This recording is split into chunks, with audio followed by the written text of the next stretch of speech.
His Excellency Mr. President, who has reiterated his commitment to ensuring that the processes are free and fair and the environment secure.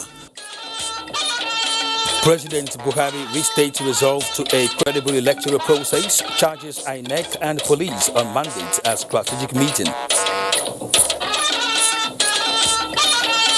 Security forces competent to reunite Boko Haram hostages with families, Buhari assures Nigerians. It is indeed about transparency, accessibility, and order in line with the commitment of the federal government to open government partnership, among others.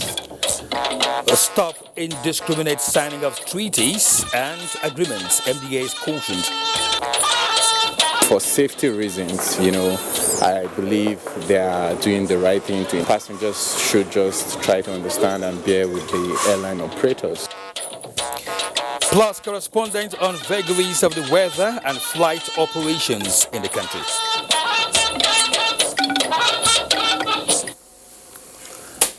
Good evening. Thanks for joining us on the Network News at 9. I am Kenen Emma Abodike.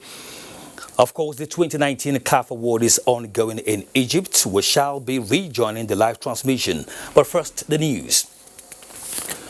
President Muhammadu Buhari has restated his unshakable resolve towards engendering a free, fair and credible electoral process in the country.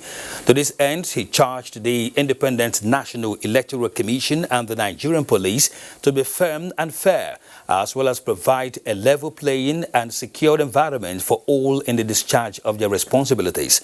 This was at a strategic meeting with the INEC chairman, Professor Mahamudu Yakubu, and the Inspector General of Police, Mohammed Adamu. State House correspondent Adamu Sambo reports.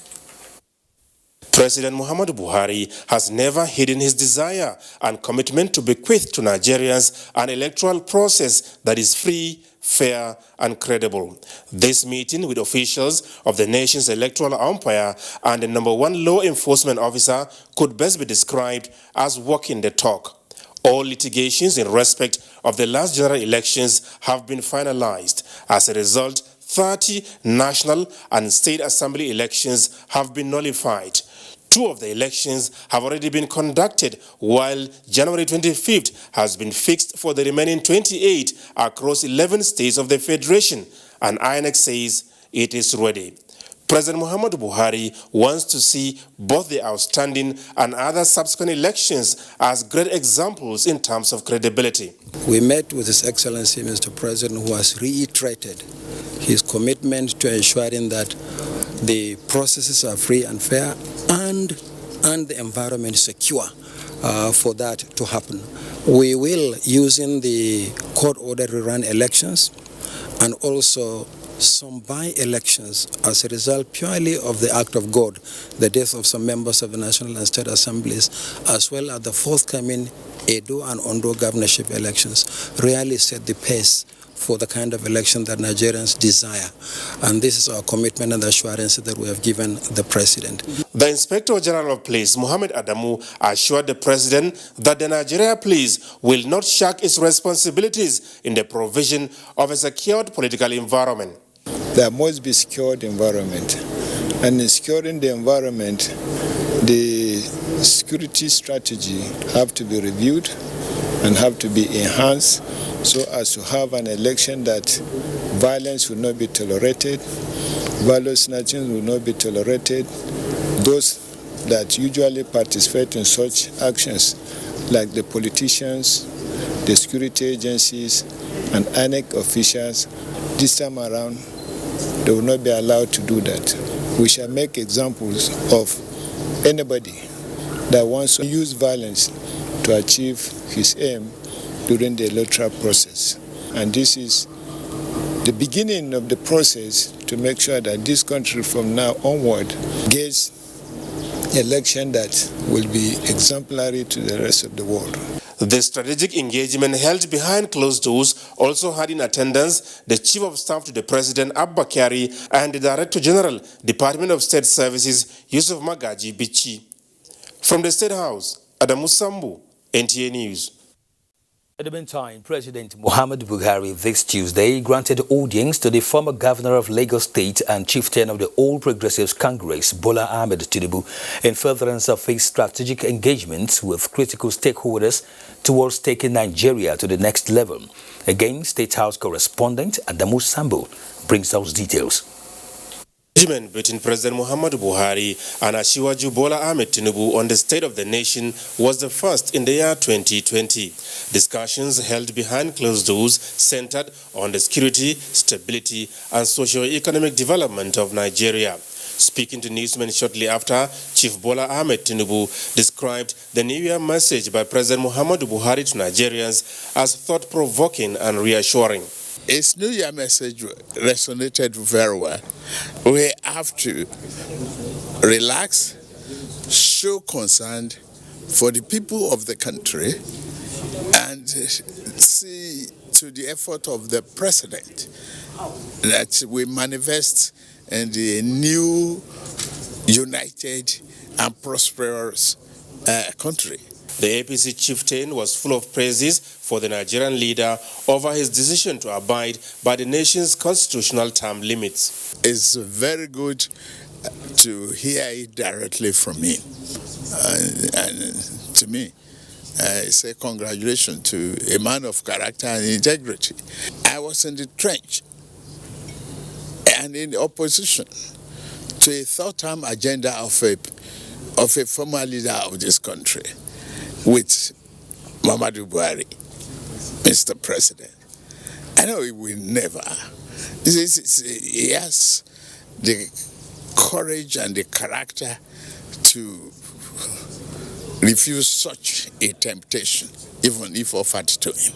I believe in him, and I believe Nigeria should, believe in him. Asked to comment on the zoning formula by the governing APC for presidency in the next general elections, Asiwaju Bola Ahmed Tinubu insists that time is not ripe for politicking. From the State House, Adamu Sambo, NTA News. Borno State Governor Professor Babagana Umara Zulum, who was worried over attitudes of some security personnel at Njimtilo Checkpoint, Konduga local government area, Borno State, returned there early today to reassess the situation. Mohammed Goni reports that the governor, on his way to Jakana town to sympathize with victims of Boko Haram attack, was prompted by the long queue of vehicles and passengers to stop and find out why. Extortion by military personnel at Njimtilo checkpoint was as a result of insurgency attack on Jakana town in Kandiga local government, which necessitated the need by the military to identify passengers plying the road by producing their national ID card, a situation that forced passengers and commuters to spend hours on queue. Worried by the development, Governor Babagana Umara, who was on his way to Jakana town to sympathize with victims of the insurgency attack, said government is doing everything possible to ameliorate hardship faced by the people. As such, any attempt that will cause discomfort to the citizen will not be tolerated. Those people in the checking point are receiving 500 naira per person, 1,000 per person. No any reasonable government can accept this one. And with the insurgency, there was an attack in Jekana. Boko Haram came with 5 gun trucks. I was coming from Mauli, and I was told even by Major General B on the road fighting Boko Haram on this road to stop and not go beyond Benishek. There was a fight for 2 hours. 3 Boko Haram were killed. Their corpses are still with us. Nobody is disputing this. He said possibility of getting the national ID card has not been created, noting that this has brought more problem to the people of the state. However, the theater commander Operation Lafia Dole, Major General Olusegun Gabriel Adeniyi, said the congestion of vehicles was as a result of Boko Haram attack, thereby making them conduct thorough checking at the checkpoints, adding that it was not a deliberate attempt, but an effort to safeguard the people. In Maiduguri, Mahmoud Goni, NTA News. The Nigerian Army headquarters is to investigate alleged extortion of commuters by 8 personnel at a military checkpoint along Maiduguri-Damaturu Road. A statement by the Nigerian Army Operations Media Coordinator Colonel Aminu Eliasu indicates that the allegation was made by the Borno State Governor Professor Babagana Zulum when he encountered an alleged incident while on the route. Colonel Eliasu says the army is committed to conducting its constitutional role professionally and enjoins Nigerians to call the toll-free code 193 for any act of misconduct by its personnel. Meanwhile, in a reaction to the swift positive response by the Nigerian Army High Command to investigate conducts of security personnel around Njimtilo along Maiduguri-Kano Road, Borno State Governor Babagana Umar Zulum has described the move as commendable. In a statement by his special advisor on media, Issa Guzo, the governor praised the efforts of the Chief of Army Staff, Lieutenant General Tukoro Yusuf Buratai, the leadership of the Theatre Command, Operation Lafia Dole, and the soldiers in the line of fire. Professor Zulum says he understands the sacrifices of the military and pledged the support of government and people of Borno in enhancing civil-military cooperation for the success of the counterinsurgency operations. Now, the presidency says security forces are working continuously to return those taken hostage by Boko Haram to their families, and government is confident in their ability to accomplish the task.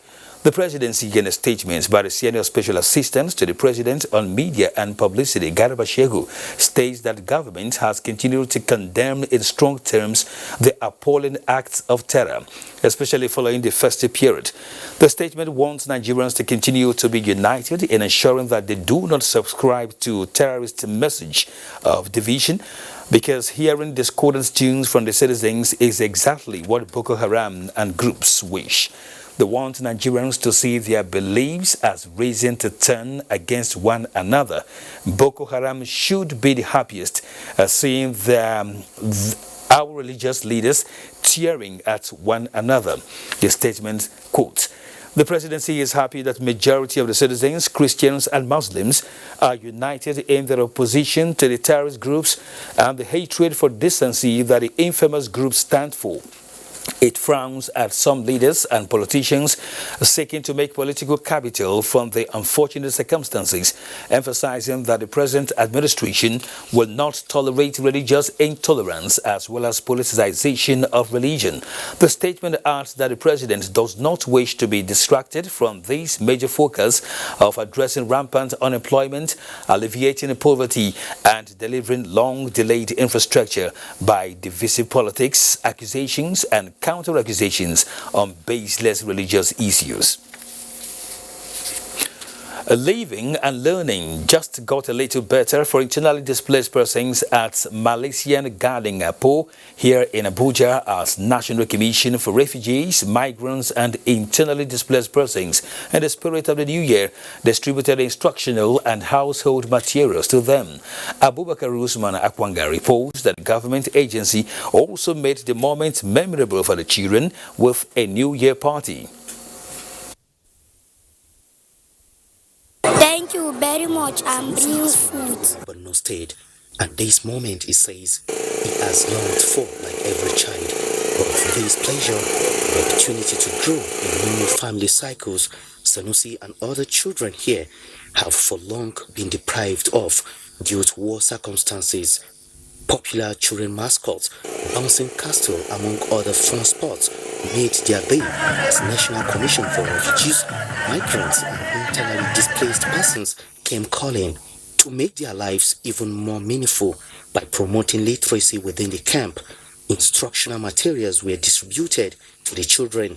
These children have seen horrific acts of violence, have been displaced for years. Some of them have known no leisure, so it's just a small way of encouraging the children to have some fun and improve their emotional, mental and physical well-being. In the spirit of the season and to assuage the plight of the IDPs, different household items were also distributed to parents. For seeing and what the government have brought, we are very happy. We appreciate it a lot.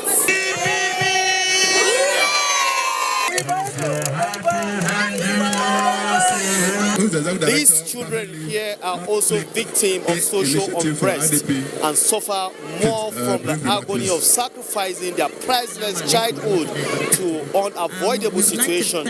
But interventions from individuals and organizations will greatly reduce the negative impact. In Abuja, Abubakar Usman Akwanga, NTA News. President Muhammadu Buhari warmly felicitates with UN Deputy Secretary General Amina Mohammed on the World Leader Prize at the inaugural Global Citizen Award ceremony held in London. The President congratulates Mohammed, a former Minister of Environment, for the recognition of her efforts to make life better for the poor and underprivileged across the globe, starting with her passion for helping the less privileged in Nigeria. President Buhari extols the UN Deputy Secretary General for her contributions to global development and relentless priming of world leaders to work towards achieving the UN Sustainable Development Goals and end extreme poverty by 2030. As the world celebrates Mohammed's zeal, commitment to improving lives through the UN goals, President Muhammadu Buhari believes her wealth of experience, wisdom and the network garnered from many years of national and international service to humanity will always be relevant for the time and prosperity. President Buhari wishes the United Nations Deputy Secretary General more prosperous years of achievements. You're on to the network news at 9. When we return, facts about electricity tariff review. So, you now want to pick my call? Then bomb me where? Mommy of life. Twilight, mommy. Where my car? Mommy, now smart things remain. If my car not ready for tomorrow, me and you go put leg inside one trouser. Well, lie. Bros, my phone. Yes, ma. Yes, ma. Yes, ma. Look at this phone. All right. Yes, ma. Hey, Majo, Kini. Mommy, no be you. Don't waste your credit. When I finish, I go call. You call me.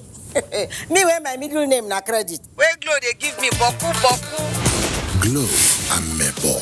Get 5 times your recharge to call all networks. Recharge with *555* #PIN#.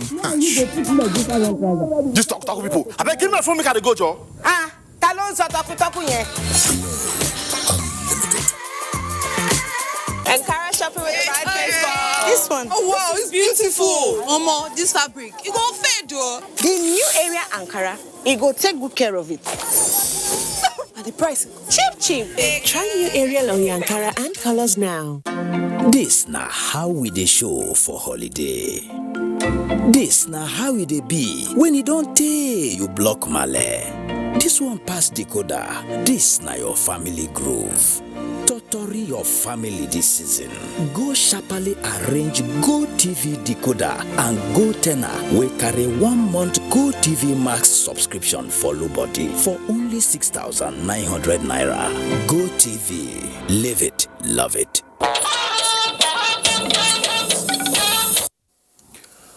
Welcome back.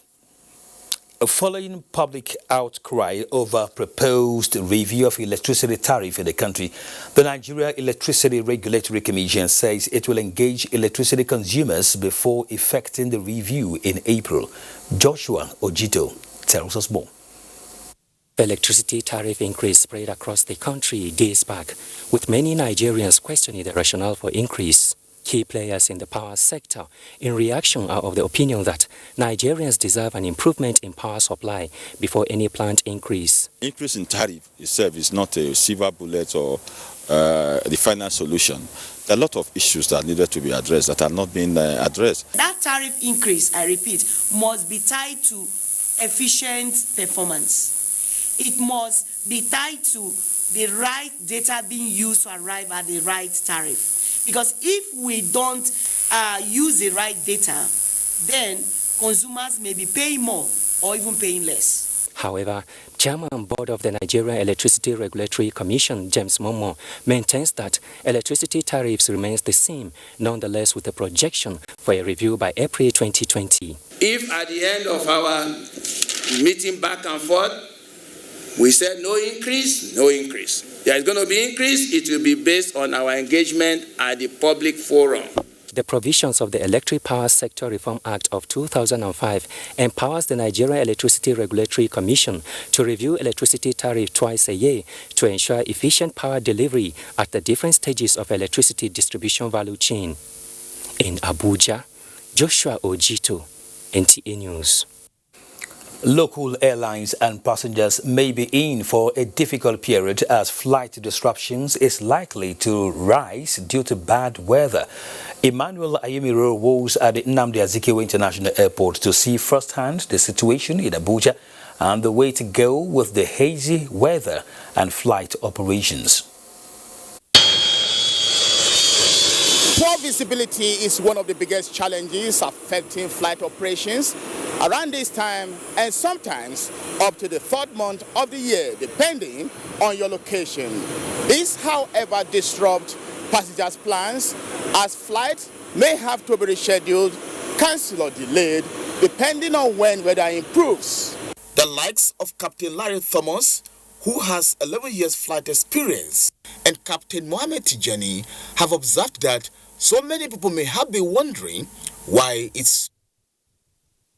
Well, let's now rejoin Cairo where the 2019 CAF Awards is ongoing.